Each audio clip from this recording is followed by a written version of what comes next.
What happens when the king of gods decides he wants a mortal woman and doesn't care that she's married, faithful, and completely uninterested?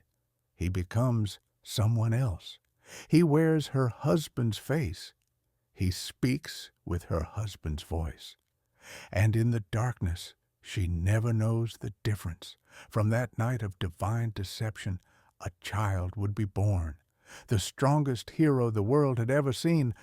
But his birth was a crime, his existence an insult to heaven itself. And the goddess who ruled Olympus would spend eternity making him pay for his father's sins. If you're ready for the darkest origin story in Greek mythology, hit subscribe and comment. Can a hero born from betrayal ever be truly good? In the city of Thebes, there lived a woman whose virtue was legendary. Alcmene, descendant of the hero Perseus, granddaughter of kings, beautiful beyond measure, but known more for her character than her appearance. She was intelligent, strong-willed, and utterly devoted to her husband.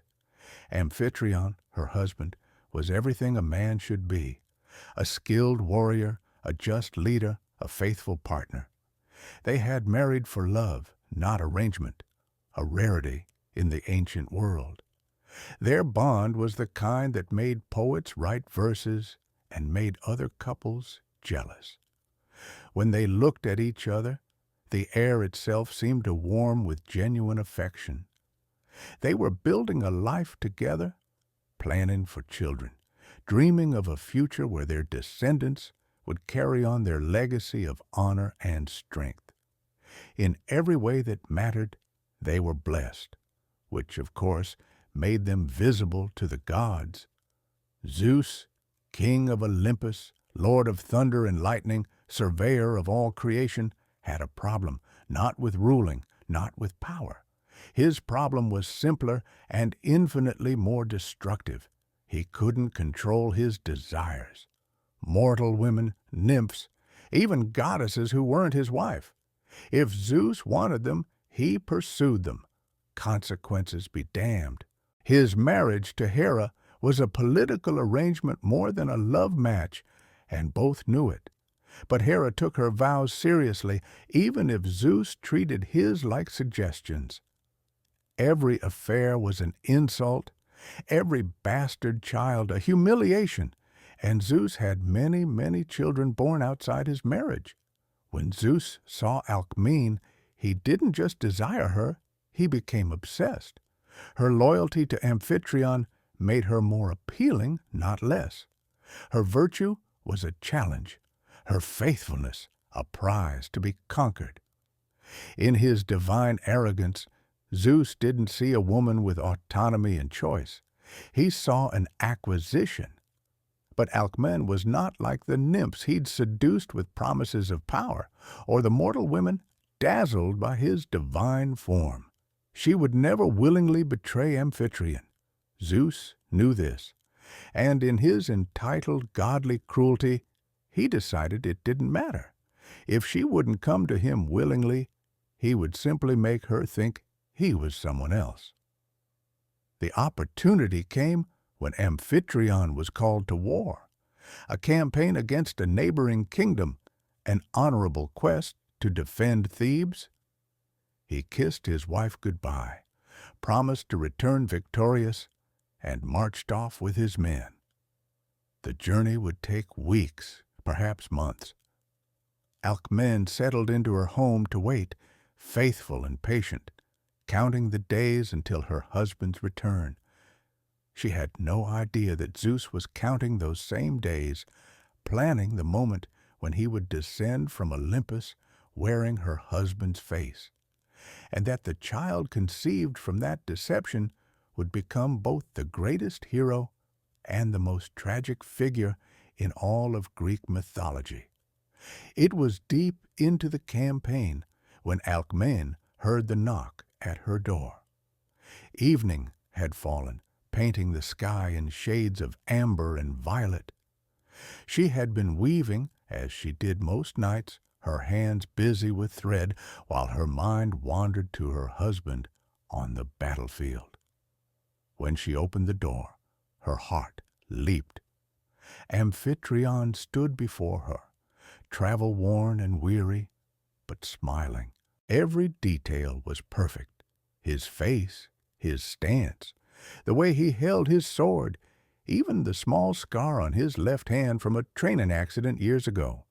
He looked exactly as he should after weeks of campaigning, exhausted, battle-stained, but victorious.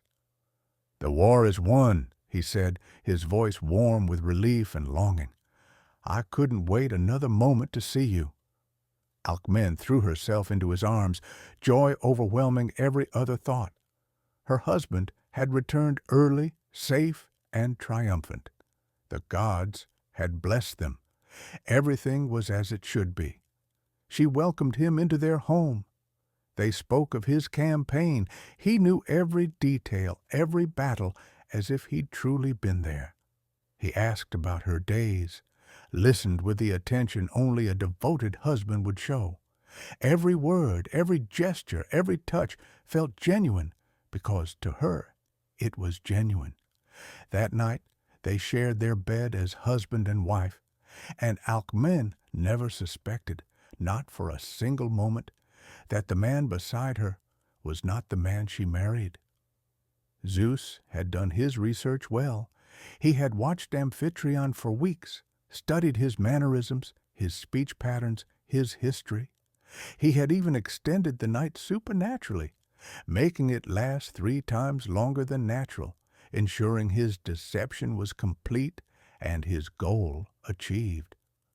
When dawn finally came, Amphitryon kissed his wife tenderly and told her he needed to return briefly to his men to oversee the final arrangements. He would be back soon, he promised. She watched him leave, content and glowing with happiness, counting the hours until his return. Zeus ascended to Olympus, satisfied with his conquest. Another mortal woman claimed, another child soon to be born bearing his divine blood.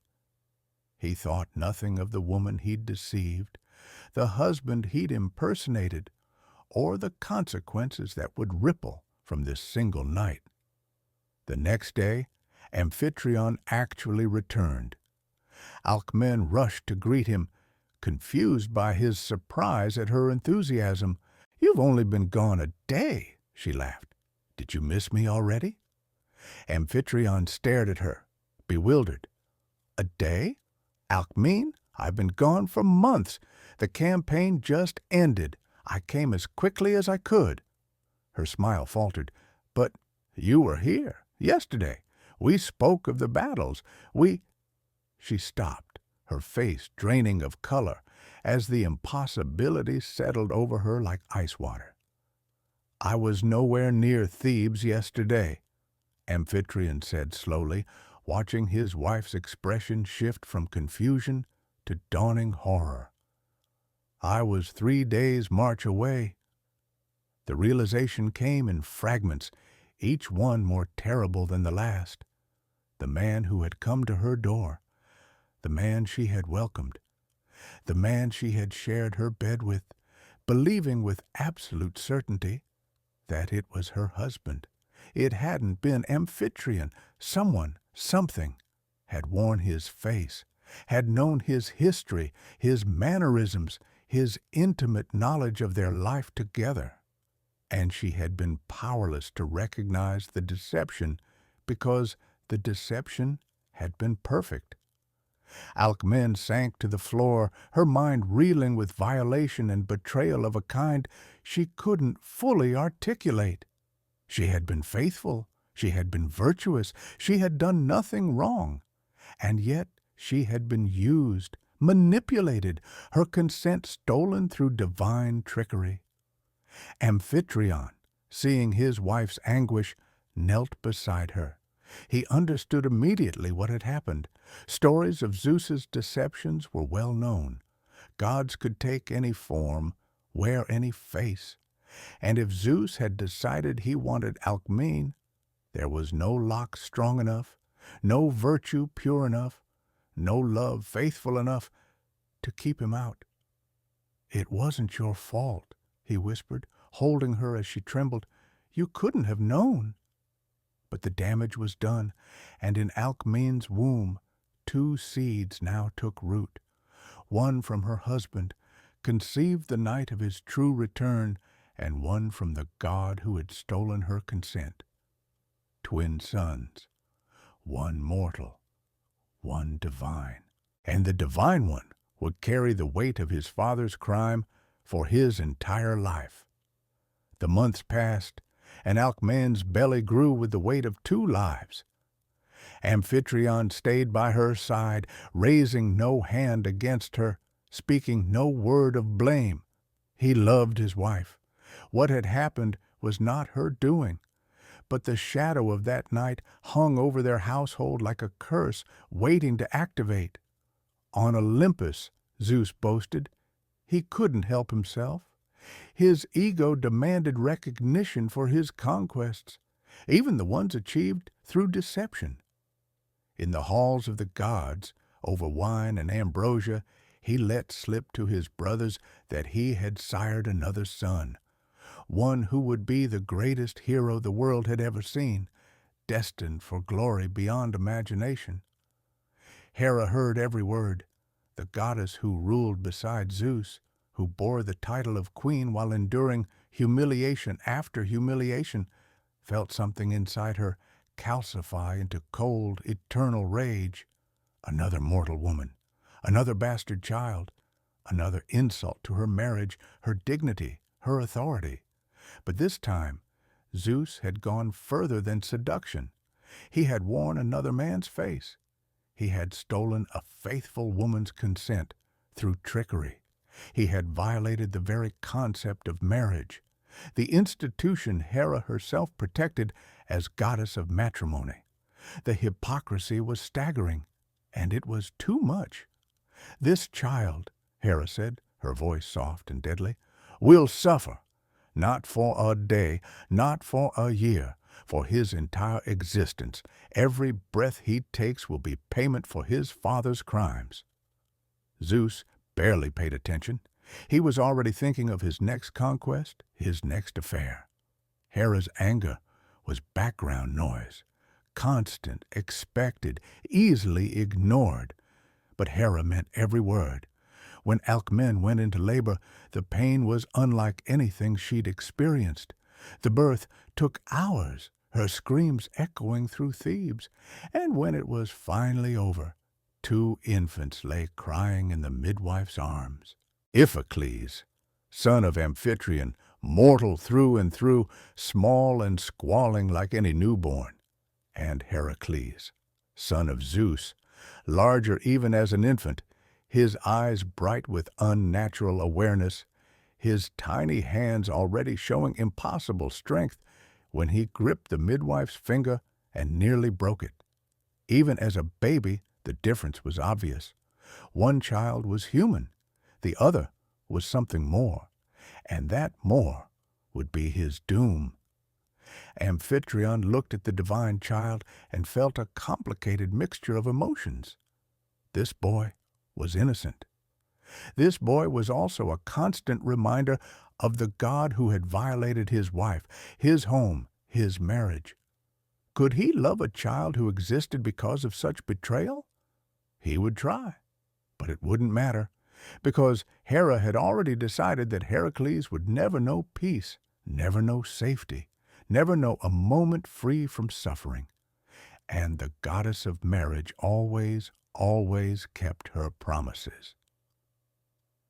2 babies, 2 fates, one destined for mortality and obscurity, the other destined for glory, earned through unimaginable pain. If you're hooked by this tragedy, hit like and tell us, is it fair to punish a child for their parents' crimes? Drop your thoughts below as we witness Hera's first strike against an innocent infant. 8 months passed in Thebes, a fragile peace settling over Alcmene's home like dew on a blade of grass, beautiful but fleeting. The twins grew side by side, Iphicles with the easy curiosity of any child, exploring the world on chubby legs and grasping hands. Heracles, though, was different from the start. He didn't cry as often, his gaze sharper, his movements stronger. By 4 months, he could lift objects twice his weight, and his laughter boomed like distant thunder. Alcmene watched him with a mix of awe and quiet fear, whispering prayers to the gods for protection.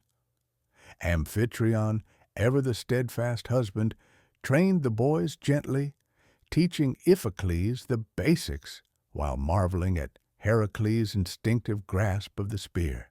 The household buzzed with cautious joy. Neighbors whispered of the miraculous birth, and Alcmena's virtue only grew in their eyes. She had endured the gods' whims and emerged unbroken. But on Olympus, Hera's rage festered. She had watched the child's progress through her divine sight, each milestone a fresh wound.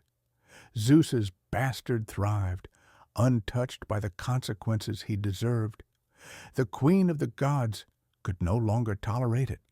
If Zeus would not curb his appetites, she would curb the fruits of them.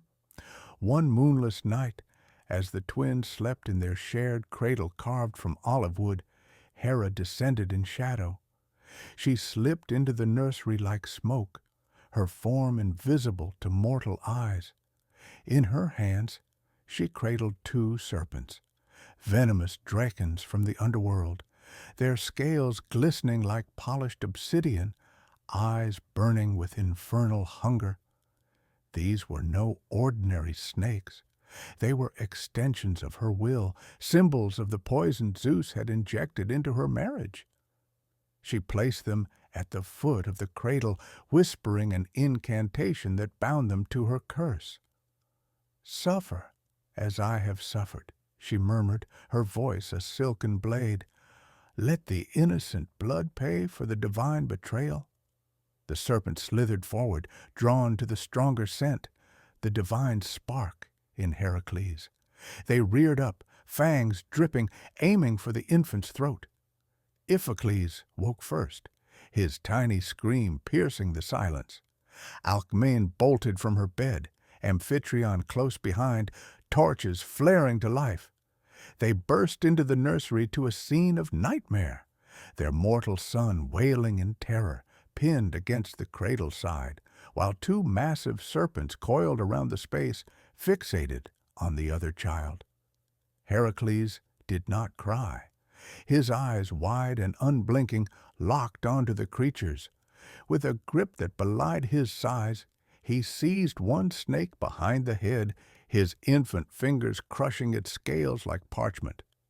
The beast thrashed, venom spraying harmlessly against his unyielding skin. In a blur of motion, he turned to the second, wrapping his other hand around its neck and slamming it against the cradle's edge. A sickening crack echoed as both serpents went limp, their bodies twitching in death. The room fell silent save for Iphicles' sobs. Alcmene scooped up her sons, her heart pounding with horror and relief. Amphitryon examined the corpses, his face paling as he recognized the marks of Hera's favor, subtle runes etched into the scales. "The queen's work," he breathed. "She strikes at the boy already." Word spread through Thebes by dawn, the infant who slew serpents in his sleep, a prodigy, a demigod. But Alcmene held Heracles closer that night, tears staining her cheeks. This was no miracle. It was the first thread unraveling in a tapestry of pain. Hera's vengeance had begun, and the child who saved his brother had only marked himself as her eternal foe. As Heracles grew into a toddler, the shadow of that night lingered. Thebes celebrated him as a protector, offering gifts at the temple doors, but Alcmene saw the cost. Her son moved through the world with a quiet intensity, his strength both gift and burden. He uprooted saplings for fun, shattered clay pots with careless swings, and once, in a fit of childish frustration, hurled a stone that felled a tree. Amphitryon trained him rigorously, channeling the power into discipline, but even he worried. "The gods have marked you," he told the boy one evening as they watched the stars. "Strength like yours draws envy from above." Hera, from her throne, observed every step. The snake attack had failed to kill, but it exposed the child's potential and her own resolve. She consulted the fates in secret, their threads weaving a darker path.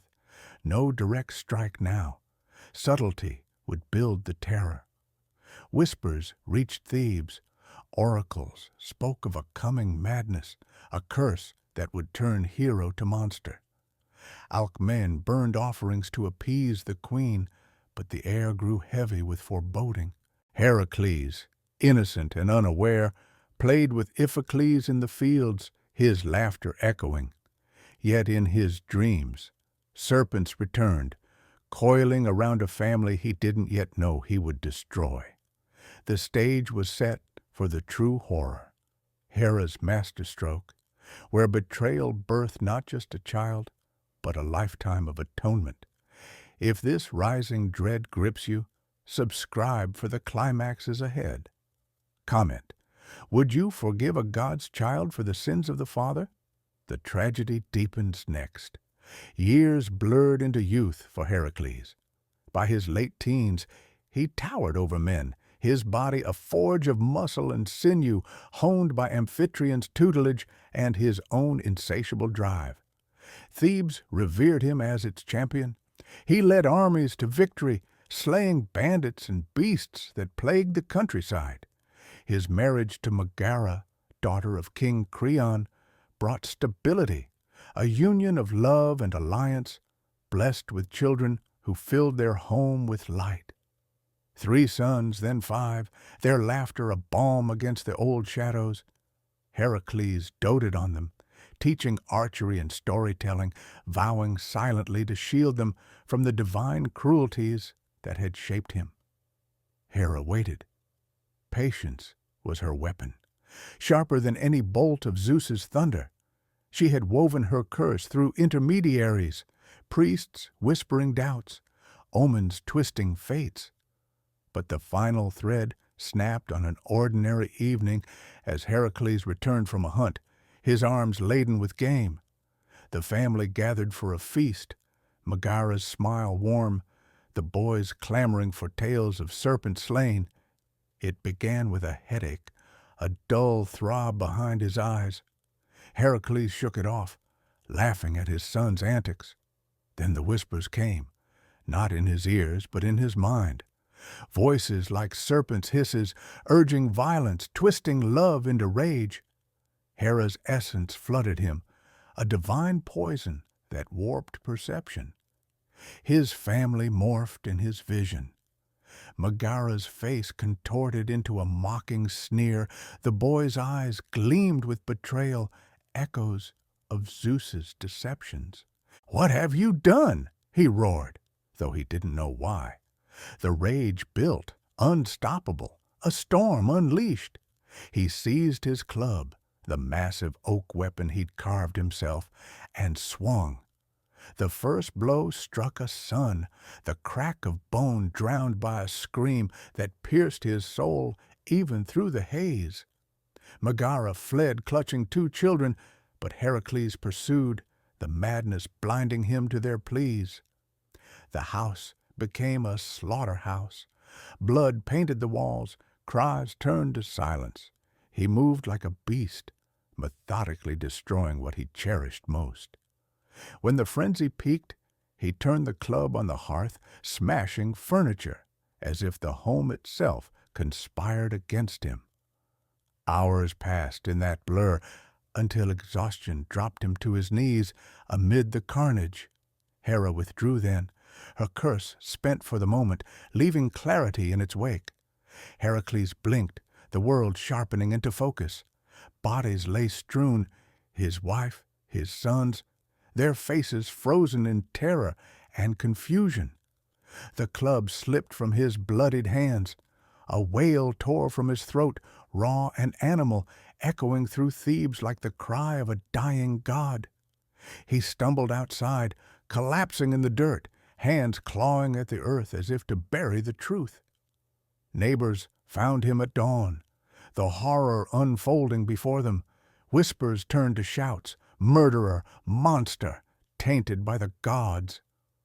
But Heracles knew the source, Hera's vengeance, the price of his father's lust. He had killed not in anger, but in engineered insanity, a puppet to divine spite. Amphitryon arrived, his face ashen, pulling his stepson from the ruin. Alcmene, hearing the news, wept in silence, her deception's fruit now poisoned beyond redemption.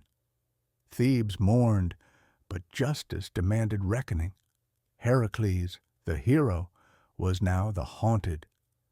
The aftermath crushed Heracles like the weight of the world itself. He wandered the wilderness for days, refusing food, his mind replaying the slaughter in endless loops. Megara's final scream, the boy's tiny hands reaching out, each memory a dagger. He built a pyre in the hills, intending to end it, but Zeus intervened subtly, a thunderclap scattering the flames. Live, the sky seemed to rumble. Atonement awaits. Guilt drove him to Delphi, the oracle's cave reeking of sulfur and prophecy. The Pythia, eyes rolling back, delivered Hera's twisted justice through the god's design. Your hands are stained, she intoned. To cleanse them, perform 12 labors, impossible tasks set by King Eurystheus, puppet of the queen. Only through suffering can you approach redemption. Eurystheus, a cowardly tyrant of tyrants, cowered in his halls, Hera's whispers fueling his cruelty. He reveled in the demigod's fall, assigning feats meant to break him. Slay the Nemean lion with impenetrable hide, capture the golden-hinded Cyrenaean hind sacred to Artemis. Clean the Augean stables, clogged with decades of filth, in a single day. Heracles accepted without protest. The labors became his penance, each one a forge for his soul. The lion's pelt became his cloak, stained with the blood of beasts that mirrored his inner monster. He diverted rivers for the stables, his strength now servant to humility. Through it all, Hera hurled obstacles, storms, illusions, rival champions, but Heracles endured, his body scarred, his spirit tempered. The 12th labor, fetching Cerberus from the underworld, tested his resolve deepest. Descending into Hades, he faced shades of his family, their accusations echoing. Yet he returned, the hellhound subdued, not killed, a sign of control reclaimed. With the tasks complete, Eurystheus declared him free. But the horror lingered. No labor erased the graves. Heracles emerged changed, a hero forged in tragedy, his glory forever bittersweet. Heracles lived on, his legend growing, but peace eluded him. He married again, fathered more children, fought in epic wars like the siege of Troy. Yet Hera's shadow persisted.